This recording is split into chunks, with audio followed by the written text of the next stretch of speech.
भदोही मंडलायुक्त योगेश्वर राम मिश्र ने धान क्रय केंद्रों का निरीक्षण किया।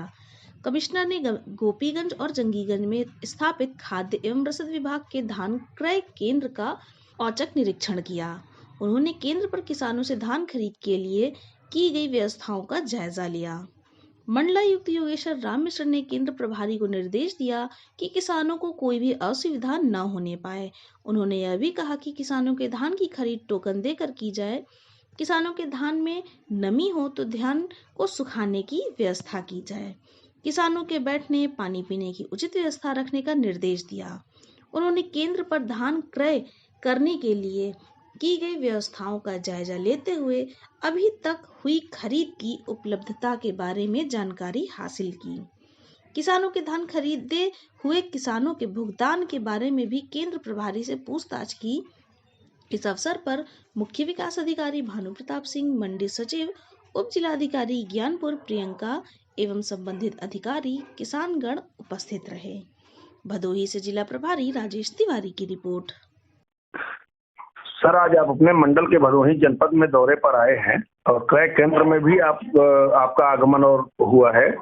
तो क्रय केंद्रों पर आपने ये देखा होगा कि आज बोरे की कमी और जगह की कमी महसूस हो रही है। जहां 1 नवंबर से धान की खरीद चालू हो गई है, उसी 1 नवंबर से राइस मिल वालों ने मिल को बंद करके विपणन विभाग को चाबी सौंप दिया है। और ऐसे में आने वाली समस्या के बारे में आप क्या कहना चाहेंगे या इसके समाधान के बारे में आप क्या कहना चाहते हैं? जो मिलर्स से साथ बात हो गई है और अच्छी बात यह है कि मिलर्स ने एग्रीमेंट कर लिया है। धान की खरीद में इस बार थोड़ा विलंब राजकीय साइड से नहीं हुआ है, क्योंकि लास्ट स्टेज में पैडी में जल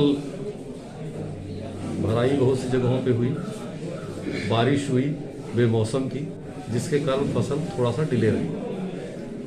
और जो फसल कटी हुई है उसमें अभी हल्का मानक सीमा से ज़्यादा नमी है, आने लगा है। मैंने कम से कम 4-5 क्रय केंद्र स्वतः आज देखे हैं। यहाँ से वापस जाते समय भी देखूंगा और किसी के माथे पर पसीना नहीं आएगा, ये सुनिश्चित किया जाए। और दूसरा सवाल यह है सर कि आप यहाँ पे जितनी भी मेन रोड है, उन मेन रोडों से जुड़ने वाली जो ग्रामीणों से रोड जाती है, ग्रामीणों को जिस रोड से जोड़ा जाता है, ऐसी रोड की हालत बहुत ही नाजुक हो चुकी है और काफी अरसे से क्षतिग्रस्त पड़ी हुई है, जिस पर विभाग किसी प्रकार का ध्यान नहीं दे रहा है और लोक निर्माण विभाग अपनी जिम्मेदारियों से भागता हुआ नजर आ रहा है। जहाँ की भाजपा सरकार में आज गड्ढा मुक्त रोड बनाने की योजना चलाई जा रही है, इसके विषय में आप क्या कहना चाहते हैं? कोइंसिडेंस हो सकता है कि आज मैं कई संपर्क मार्गों पर ही गया और बड़े अच्छे संपर्क मार्ग मुझे मिले।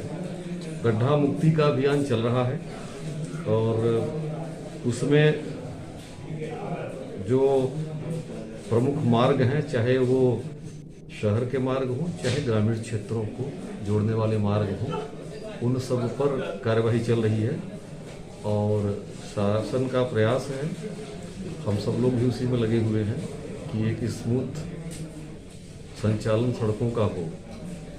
भदोही जनपद में अगर मैं पिछले जनवरी से या इसी वर्ष की जनवरी से मैं पहली बार जब मैंने समीक्षा यहाँ 25 जनवरी को किया था, उसके बाद से देखें सड़कों की स्थिति बहुत सुधार आया है। आप चाहे भदोही को ले लें, चाहे आप अपना ज्ञानपुर जो जनपद मुख्यालय उसको देख लें, चाहे आपके जो मुख्य मार्ग यहाँ से गोपीगंज से चील तिराहे को जोड़ने वाला हो, चाहे औराई से जोड़ने वाला हो, यही नहीं भदोही से जौनपुर का मार्ग जो शायद पूर्वांचल का सबसे खराब राजमार्ग रहा हो, वो भी 4 लेन सैंक्शन हो गया है सूर्या। तो अब इनके तमाम कार्य पूर्ण हो चुके हैं, बहुत से कार्य प्रचलन में हैं और बहुत से कार्य स्वीकृत हो गए हैं जिन्हें आना है। इस वित्तीय वर्ष के अंत तक सड़कों की स्थिति अगर पिछले वर्षों की से तुलना करेंगे तो आपको बहुत बेहतर मिलेगी।